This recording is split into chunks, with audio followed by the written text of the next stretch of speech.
Hello students, welcome to my channel আদর্শ। আজকে আমরা একটি গুরুত্বপূর্ণ বিষয় নিয়ে আলোচনা করব, সেটা হলো টেক কোশ্চেন। তো এটা ইংলিশ সেকেন্ড পেপারের খুবই গুরুত্বপূর্ণ একটি টপিক, যা ষষ্ঠ শ্রেণী থেকে দশম শ্রেণীর শিক্ষার্থীদের জন্য খুবই গুরুত্বপূর্ণ।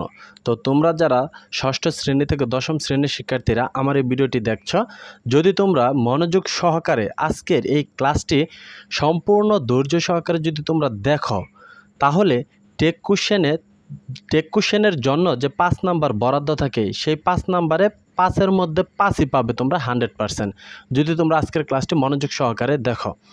তো প্রিয় শিক্ষার্থীরা, কথা না বাড়িয়ে চলো আমরা ক্লাসটি শুরু করি। তো আজকের বিষয় হচ্ছে টেক কোশ্চেন। তো এখানে বরাদ্দ থাকে 5 নাম্বার।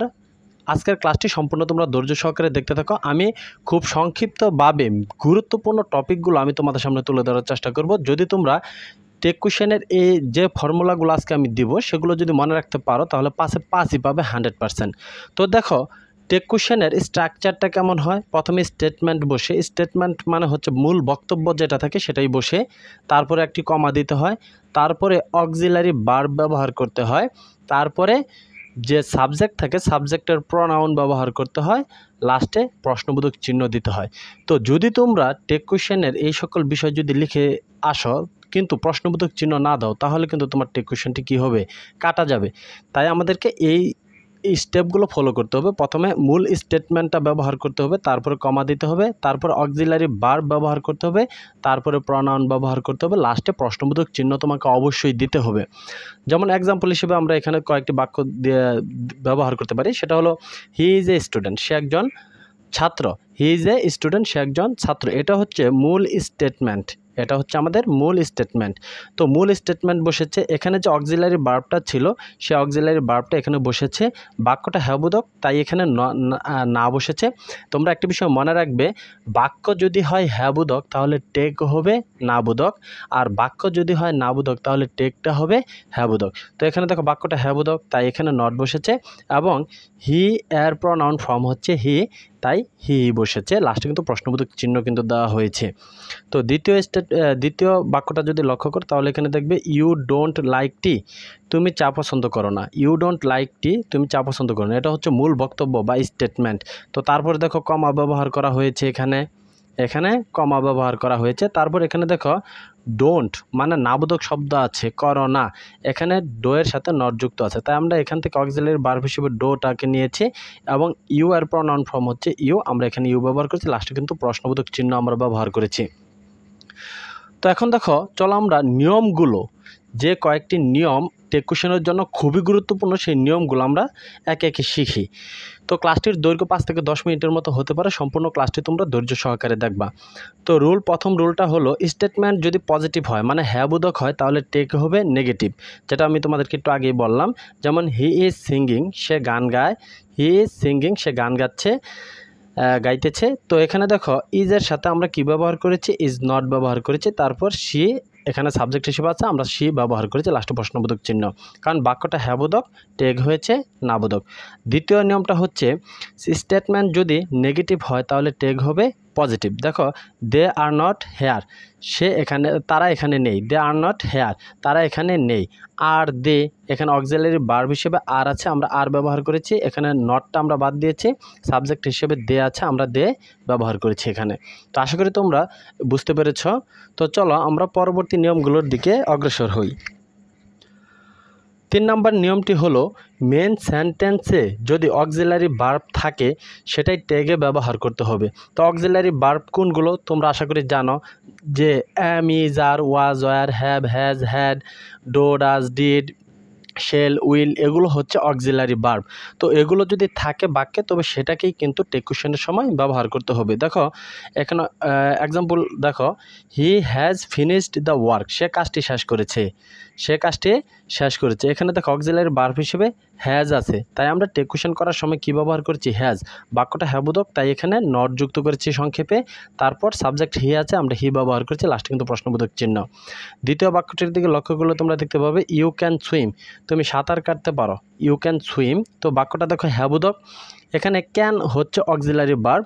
তো এখানে দেখো ক্যান ক্যানের সাথে আমরা একটি নট ব্যবহার করেছি, তারপর কিন্তু ইউ ব্যবহার করে প্রশ্নবোধক চিহ্নটা দিয়ে দিয়েছি।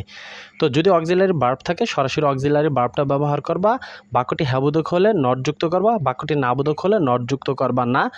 লাস্টে সাবজেক্ট এখানে যদি হি, শি, ইউ এগুলো যদি থাকে তাহলে সরাসরি সেটাই ব্যবহার করবা, লাস্টে কিন্তু প্রশ্নবোধক চিহ্নটা দিয়ে দিবা। রুল 4 নম্বর রুলটা হলো মেন ভার্বে যদি অক্সিলারি ভার্ব না থাকে, মেন ভার্ব যদি না থাকে তাহলে ডো, ডাজ, ডিড ব্যবহার করতে হবে। মানে এখানে মেন ভার্বে মেন সেন্টেন্সে যদি অক্সিলারি ভার্ব যদি না থাকে তাহলে ডো, ডাজ, ডিড ব্যবহার করতে হবে। যেমন ধরো ইউ লাইক মিউজিক, তুমি গান পছন্দ করো, ইউ লাইক মিউজিক। এখানে দেখো অক্সিলারি ভার্ব দেওয়া নেই, মেন ভার্ব দেওয়া আছে লাইক। তো লাইক দেখো ভার্বের কি ফার্স্ট ফর্ম, ভার্বের ফার্স্ট ফর্ম।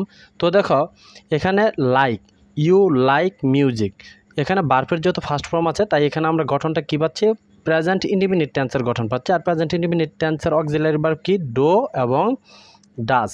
তো এখানে আমরা কি ব্যবহার করব, ডো অথবা ডাজের মধ্যে যে কোনো একটি ব্যবহার করব। দেখো ইউ আছে সাবজেক্ট, ইউর সাথে কি বসে, ডো বসে না? তো ইউর সাথে ডো বসে তাই আমরা এখানে ডো ব্যবহার করছি। বাক্যটি হ্যাবোধক তাই এখানে আমরা নট যুক্ত করেছি। সাবজেক্ট হিসেবে যদি আই, ইউ, শি, হি এগুলো যদি থাকে তাহলে সরাসরি সেটা ব্যবহার করবো, লাস্টে প্রশ্নবোধক চিহ্ন।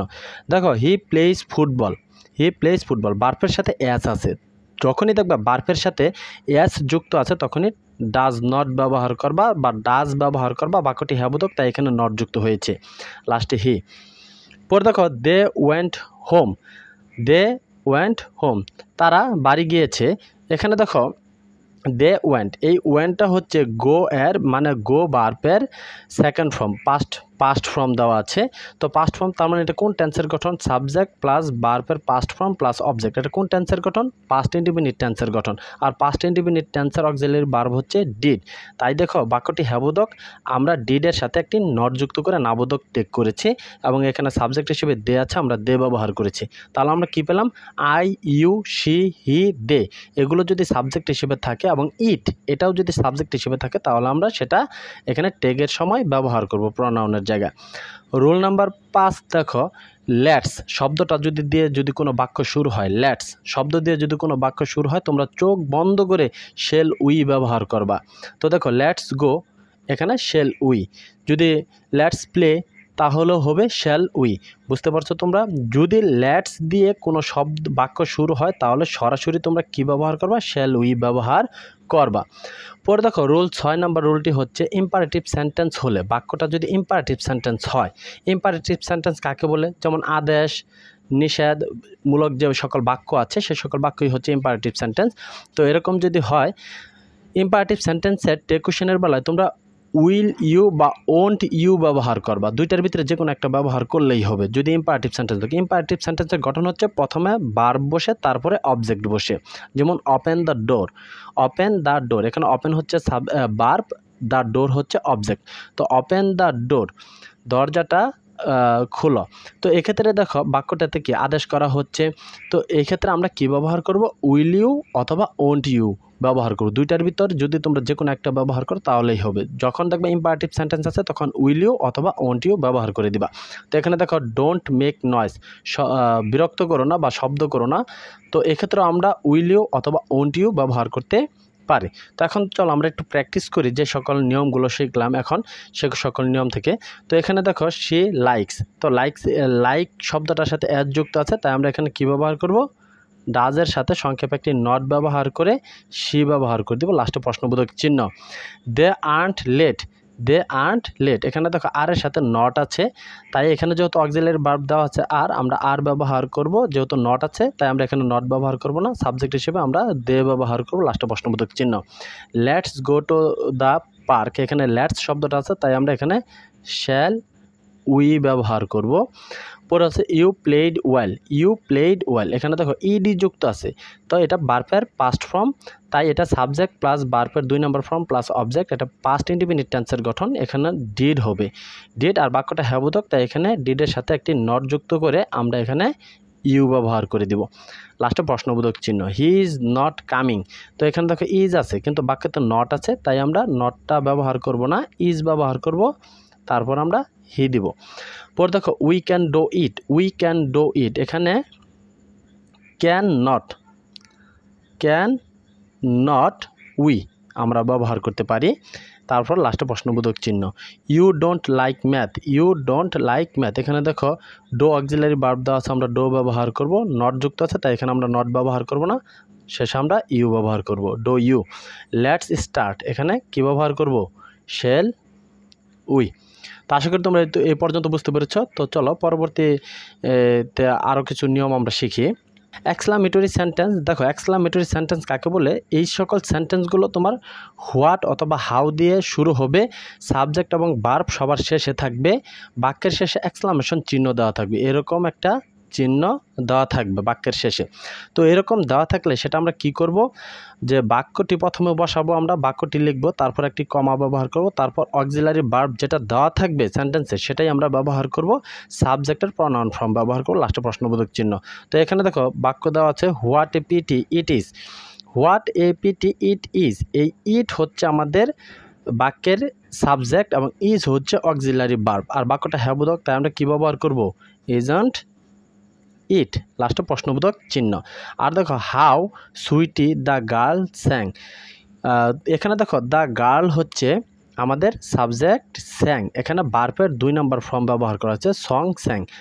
তো 2 নম্বর ফর্ম ব্যবহার করছে, এটা কোন টেন্সে পড়েছে, এটা কিন্তু পাস্ট ইন্ডিপেন্ডেন্ট টেন্সে পড়েছে, পাস্ট ইন্ডিপেন্ডেন্ট টেন্সের অক্সিলারি ভার্ব হচ্ছে ডিড, আর বাক্যটা যেহেতু হ্যাবোধক তাই আমরা এখানে ডিডের সাথে একটি নট যুক্ত করে দিব। তারপর এখানে সাবজেক্ট হচ্ছে দ্য গার্ল মানে মেয়ে, যার কারণে আমরা এখানে শি ব্যবহার করব। তো কমপ্লেক্স সেন্টেন্সের টেকুশন আমরা কীভাবে করব চলো আমরা দেখে নিই। কমপ্লেক্স সেন্টেন্সের প্রিন্সিপাল যে ক্লোজটা থাকবে তার কিন্তু টেক করতে হবে, সাবঅর্ডিনেটিং ক্লোজের কিন্তু টেকুশন করতে হবে না, প্রিন্সিপাল ক্লোজের টেকুশন করতে হবে। তো প্রিন্সিপাল ক্লোজ আমরা চিনব কিভাবে, তো সাবঅর্ডিনেটিং ক্লোজটা যদি তোমরা চিনতে পারো তাহলে প্রিন্সিপাল ক্লোজও কিন্তু চিনতে পারবে।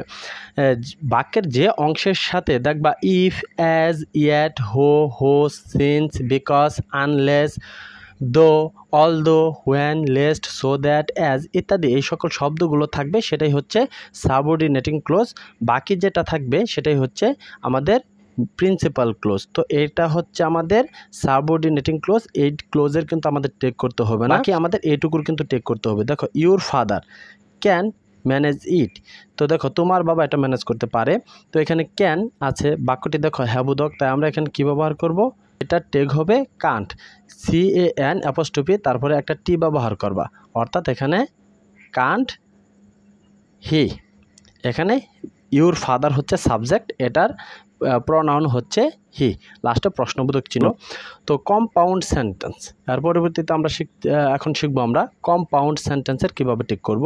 কম্পাউন্ড সেন্টেন্সের যে দ্বিতীয় ক্লোজ থাকবে সেটার কিন্তু টেক করতে হবে, প্রথম যে ক্লোজটা থাকবে সেটার টেক করতে হবে। যেমন ধরো আই থিঙ্ক দ্যাট, আমি মনে করি যে, তো এখানে এই শব্দটুকু দিয়ে কিন্তু মূলত ভাবের কিন্তু সম্পূর্ণ প্রকাশ হচ্ছে না, তাই আমরা এটাকে কি করব না, টেক করব না। যে সব বাক্যের অংশটুকু দিয়ে সম্পূর্ণ মনের ভাব প্রকাশ পায় সেই অংশটুকুর শুধু আমরা টেক করব। যেমন ধরো ইউ উইল ডু বেটার, তুমি ভালো করবে, তো এটা দিয়ে কিন্তু একটি সম্পূর্ণ ভাব প্রকাশ পাচ্ছে, তাই এইটুকুর আমরা টেক করব। তো এখানে কি আছে, উইল আছে অক্সিলারি ভার্ব, আমরা এখানে অক্সিলারি ভার্ব হিসেবে উইল ব্যবহার করব। তারপর দেখো কি আছে, উইল ডু বেটার, তাহলে আমরা এখানে কি ব্যবহার করব, উইল নট ইউ, বা সংক্ষেপে আমরা এখানে কি ব্যবহার করতে পারি, ওন্ট ইউ। তো আশা করি তোমরা বুঝতে পেরেছো। পরে দেখো এখানে দ্বিতীয় বাক্যটিতে আই হোপ দ্যাট, এটা হচ্ছে এই বাক্যটির দ্বারা কিন্তু আই হোপ দ্যাট, আমি মনে করি যে, আমি আশা করি যে, তো এটা দ্বারা কিন্তু মনের ভাব কিন্তু সম্পূর্ণরূপে কিন্তু প্রকাশ পাচ্ছে না, তো এইটুকু অংশ দ্বারা কিন্তু মনের ভাব সম্পূর্ণরূপে কিন্তু প্রকাশ পাচ্ছে যে you will be successful in life, তুমি সফল হবা, জীবনে সফল হবা।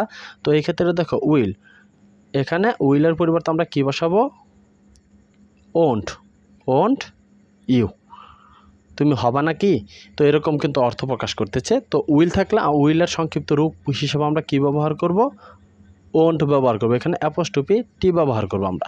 তো আশা করি তোমরা বুঝতে পেরেছ। তো দেখো আরও কিছু নিয়ম আছে টেক কোশ্চেনের যেগুলো তোমাদেরকে অবশ্যই মনে রাখতে হবে। তো প্রথমটা হলো সাবজেক্ট কোনো ব্যক্তির নাম বা কোনো ব্যক্তিকে যদি বোঝায় তাহলে প্রনাউন হিসেবে হি অথবা শি ব্যবহার করবা। যেমন লিমন ইজ এ টিচার, এখানে ইজ নট হি, এখানে দেখো লিমন দ্বারা কিন্তু কোনো একটি ব্যক্তির নাম বোঝাচ্ছে তাই এখানে আমরা কি ব্যবহার করছি, প্রনাউন হিসেবে হি ব্যবহার করেছি। তো দেখো সাবজেক্ট কোনো বস্তুকে বোঝালে প্রনাউন হিসেবে ইট ব্যবহার করবা, যেমন গোল্ড ইজ ভ্যালুয়েবল, এখানে ইজ নট ইট। সাবজেক্ট কোনো তুচ্ছ প্রাণীকে বোঝালে প্রনাউন হিসেবে কি বসাবা? ইট বসাবা, যেমন the ant is very small, এখানে দ্য অ্যান্ট একটি তুচ্ছ প্রাণী বোঝাচ্ছে, তাই এখানে ইট হিসেবে কিন্তু প্রনাউন বসেছে। পরে দেখো সাবজেক্ট প্লোরাল হলে প্রনাউন হিসেবে দে বসাবা, যেমন ফ্লাইস আর ডার্টি, মাছি নোংরা। তো এখানে আন্ট দে সাবজেক্ট হিসেবে দে বসেছে।